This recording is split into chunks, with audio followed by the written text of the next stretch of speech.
started.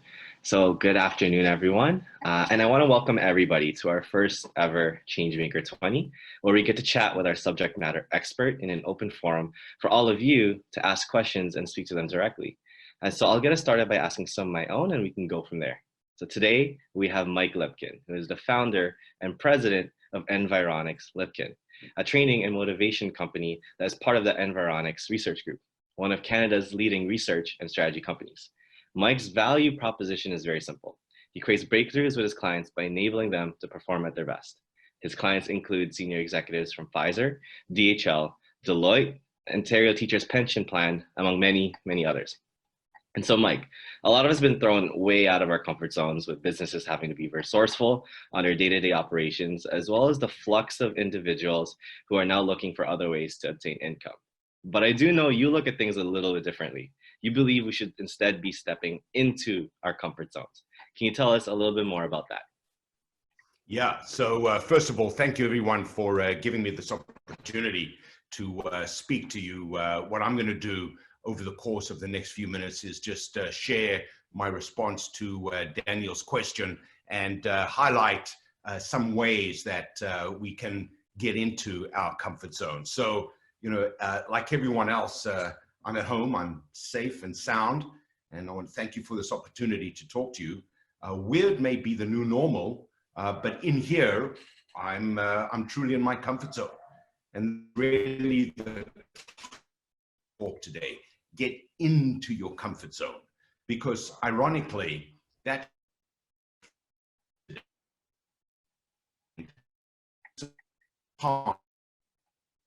world that is at war with a real live virus, not just one that's messing with our laptop. Boy, am I nostalgic for those days.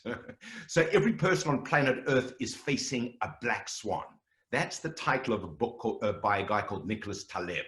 He describes a situation like COVID-19 as a black swan because it's rare. It may only happen once a generation, but like 9/11, the Great Recession, and now the coronavirus, it shares 5 traits in common.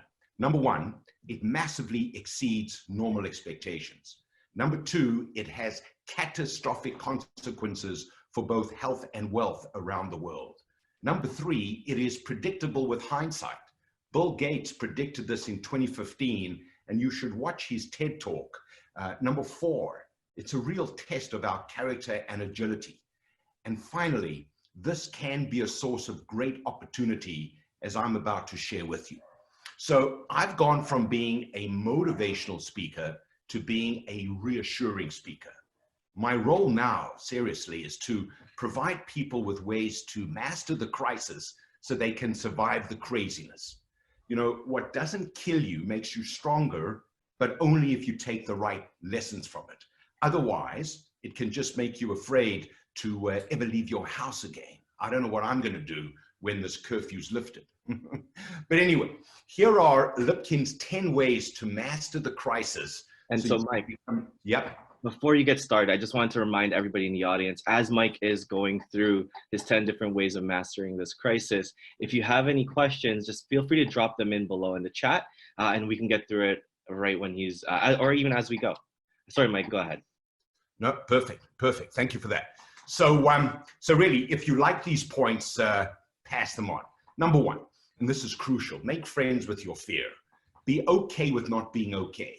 2020 is the year of living dangerously, no matter how you live. In the age of lockdown, peace of mind has been put on hold. So it's not you. Anxiety comes with the territory. In fact, I looked this up. Anxiety is defined by the dictionary.com as a feeling of worry, nervousness, or unease, typically about an imminent event or something with an uncertain outcome. Wow. So being anxious right now is a perfectly healthy response to this unprecedented threat. Let's begin from there. Number 2, acknowledge the unreality. So normal is weird and weird is normal. This is a massive exogenous shock. And there's no playbook for this. We're all making this up as we go along. And as I like to say, this is like Alice in Wonderland written by Stephen King. It's a real horror story. But like every story, it has a beginning, a middle, and an end.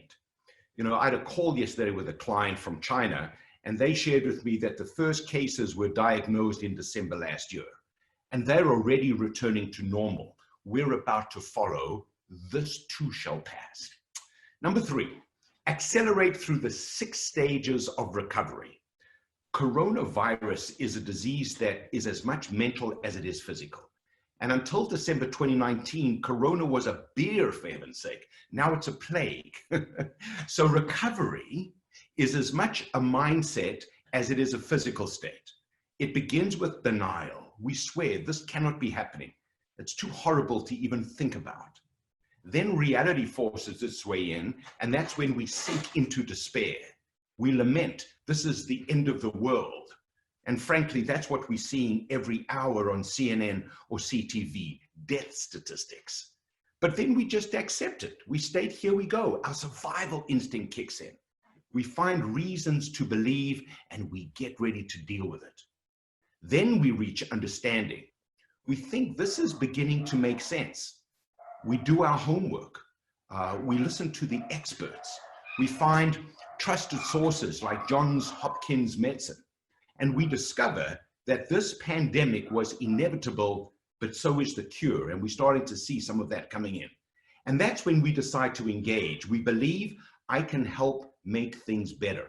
In ways both big and small, we become part of the solution. And then finally, the 6th stage is we reach mastery. We sense that I'm getting better at making things better. We see evidence of our actions. Success begins to build on success. So I'm at the engage stage. Where are you?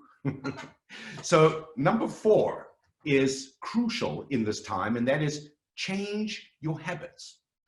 When you think about a habit, it's an established way of doing something that has become automatic. Habit makes our life easier because we don't even have to think about it. It's a behavioral shortcut, and it's designed to help us sprint through familiar territory. But the coronavirus has changed all of that. This is not your grandfather's reality. It's day 1 every day, but it could also be the final day every day. So I'm encouraging folks to shift their mindset. Look at your world through fresh eyes. Burn your complacency. Develop your discipline and play at your best under the circumstances. Savor every breath. Make every day a victory and live intentionally. Yes, it is more work, but there's no alternative. Well, in fact, there is. It's called prison. I mean, prison is the only place where it changes. Number 5, be reflective, not reflexive. This is the time to pause and think. We're alone together, not just in terms of social distancing, but in our unique individual approach to life. We are being forced to press pause, so lean out, take the time to read, listen, talk, walk, write, and just breathe. Plan, don't panic, see beyond this moment. This is what we're doing right now. We're preparing for the upturn. So what will you do when this is over? Who will you become? And how will you... Makes you think, doesn't it? 6 is my favorite one. I call it fantasize for real. So your mind is like a time machine. It can teleport you back to the past or into the future. So yesterday's, imagine your awesome tomorrows and look at the funny side of things that aren't funny. You know, smile at the crisis. Savor the relief you will feel when you get through all of this. Practice being in what I call lag time. That means living in the future before the future is present. Make your fantasy a fact of life. So I'm going to Italy, I'm eating in my favorite restaurants, and I'm high-fiving and hugging my favorite people. Hey, it's just a matter of time. Okay, number 7, take imperfect action. That's what we're doing now. We're experimenting with this channel. Corona's greatest temptation is to make you feel helpless. It can infect you with a sense of futility, or futility, should I say, as much as anything else. The best vaccine is to do something, no matter how small. So make a call, keep selling, sustain your own version of normal control. post, join a conversation like you're doing now, reach out and touch someone virtually speaking. Propose a solution, dance to your favorite music, work on yourself. Oh, and wash your hands. Okay, number 8, stay sharp. Now, being sharp means having an edge that can cut or pierce something. Sharp also means speed of perception, comprehension, or response. Both of them. Sharp on video. Maintain a robust routine. Work out while you work in. Hey, no matter what the space you're in, be professional in your space. Experiment with new ways of being you. Do something you've never done before. It could be anything. Taste a new wine, read a new book, cook a new meal. Hey, visit a new country through Google Earth and get some sleep. You know, when the world switches back on, make sure that you are back on too. Number 9, reassure people. It will all be okay in the end, and if it's not the end, it's all okay. So help people hope. See proof before it's present. Express your interest and empathy. Remind people why they will survive and thrive, and sound like you mean it. Hey, act with a confidence that you might not always feel. Act as if it's real, and it'll turn out like that. That's exactly what I'm doing now, by the way. And you will be amazed at how reassuring it is to reassure others. And let me say something very important. It's also the best investment you can make in your relationships. Elephants have got nothing on people. It's people who never forget. So my question to you is, how will you be remembered through this time? Look, finally, number 10, be an example. Immunize yourself against regret. Behave now the way you want to feel about yourself later. When you look back, make sure you can look back with pride. Encourage others with your courage. This may be one of the hardest things we've ever had to do. And of course, it isn't going to be easy, but celebrate the struggle. We're deep into the curve. Let's grow as we flatten this curve. If you provide an essential service now, it's going to make you invaluable later on. So, you know, that's it for me. Before I hand back to Daniel, let me just say that if you've got a team, let's design a virtual session together with Talk Boutique to get all your people into the comfort zone so they can play at their best under the circumstances. This is Mike Lipkin. I call myself the potentiator, and I approve this message. So, Daniel, that's my 10-minute rant, as it were. Back to you. Mike, thank you for that. And I really appreciate a lot of the tidbits that you gave, just because they can be applicable for everybody in any industry. And as we go through this change, like I'm also very curious as to how you're advising your clients. Like, how are you advising them with their organizations and how they should be mastering this crisis? Yeah, well, look, this is a personal journey, but it's also a collective journey. So through this kind of intervention, what we're really doing is we're providing people with this thing called perspective, because the problem when you're too isolated is you start to confuse the thoughts in your mind with what you believe reality to be, and the two might be completely separate entities. So my advice to folks in terms of managing this crisis is talk to as many people as possible, but work out and crystallize your own philosophy towards life. So as I said at the beginning of this communication, I started out as a motivational speaker. Now I've become a reassuring speaker. And one of the genres that I'm following very closely right now, Daniel, is just the Stoic philosophy, because the essence of Stoicism is that you got to accept that which you have to accept. You've got to control that which you can control. And you should not worry about things that you've got no control over. And so sometimes we've got a lot more power, we've got a lot more influence and agency than we really choose to acknowledge. Because the moment you acknowledge that you can make a difference, then you need to go and make a difference. And frankly, as someone who studies what makes people highly effective and what makes them highly ineffective, oftentimes it's whether you do something or whether you do nothing. So what I want to say to folks right now is do something, because something can come from something, but nothing will come from nothing. And when too many people are really being reticent to be seen or to step up or to experiment, those who are willing to do so, by definition, are going to stand out. And very importantly, this will all be over before we know it. I don't know about you, Daniel, but I'm just amazed that tomorrow it's April 1. I mean, March just flew by. And I think one of the upsides of this drama is that there's no time to get bored.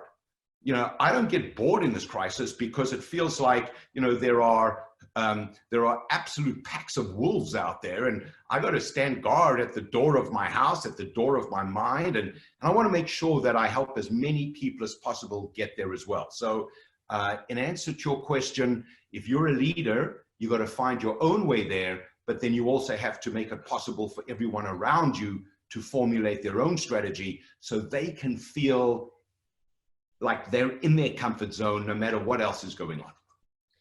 Thank you. That's very wise. And so, Mike, that brings up another point. As you're setting the example, as you're setting the positive leadership that you should, and you touch points with people that are very close to you, including family, but their response is very negative as they're very fearful. And they tell you, you know, things like, maybe you should be facing reality. You know, so what would be your advice for those individuals that are essentially coming from that place of positivity and from setting a great example? So listen, that's a great question. So I want to give you something that is tragically funny. So we are living in a society where many of us are operating near the top of Maslow's hierarchy of needs, right? So, you know, we deep into the self-esteem zone. And certainly if I look at my life over the last few years, I've been all about self-actualization. That's where I've been living. Now, all of a sudden, we're all about self-preservation. We're all about shelter. In fact, we've been told to shelter in place. So in answer to your question, if someone is negative with me or they manifest the fact that they're going through a trauma, I want to be incredibly understanding and respectful of that. This is not a time for us to tell people to get over it. This is not a time for us to, you know, push people before they're ready. I think we've got to be incredibly empathetic. We've got to be incredibly understanding. And we have to communicate in such a way, Daniel, that they get it. We shouldn't have to push it on them. So I know that I'm being effective when someone says to me, oh, now I see, number one. Or here's the best thing anyone can say to me. Oh, I never thought of it that way. So if I can bring people those insights that help them get into their comfort zone, and from there they can be effective, then I will have done my job. But I think in these times, at least for the next 4 to 8 weeks, just like the government and the banks and a range of other organizations are forgiving us our debt and not demanding that we pay back, we should also give people some slack. We should also demonstrate some empathy and some humanity. And there will be people like the people on this call that we can actually push. So when I'm working with some of the leaders and they have signed up to be keepers of the flame, I'm going to push them really hard. But for the vast majority of people, I just want to be there as someone that they feel they can reach out to, someone that they can vent with, maybe someone who gives them another point of view. But we really need to be gentle until such time as we at least through the worst of this curve. Thank you, Mike. And that's all the time that we have for today. Thank you for all your insight. I think we brought up a lot of great conversation points and a lot of ways to approach what's coming from this uncertainty and just the different ways that we can approach it. And I want to thank everybody who tuned in today. This is all the time that we have. But if you guys have any further questions for Mike, because I still had quite a few I wanted to ask him, and you maybe want to book him for any custom virtual event or for his consulting services, definitely shoot us an email and I'd love to help get you connected. So that's it for today, but tune in for tomorrow in our Changemaker20 at the same time with the same link. Tomorrow we're going to be having a discussion with Sandra Elia, one of the world's leading researchers on food addiction, and how we can create a new, more optimal normal, starting with how we eat. And so if you have any questions for those already, just please send them my way, and I'd love to keep them on queue for tomorrow. We'd love to have Mike back, so keep tuning in and keep checking our schedule. And then if you have any questions that you didn't get answered for today, I'd love to get them in for the next time Mike is in. So for now, take care, stay safe, stay healthy, and stay connected. Thank you. Thanks, Daniel.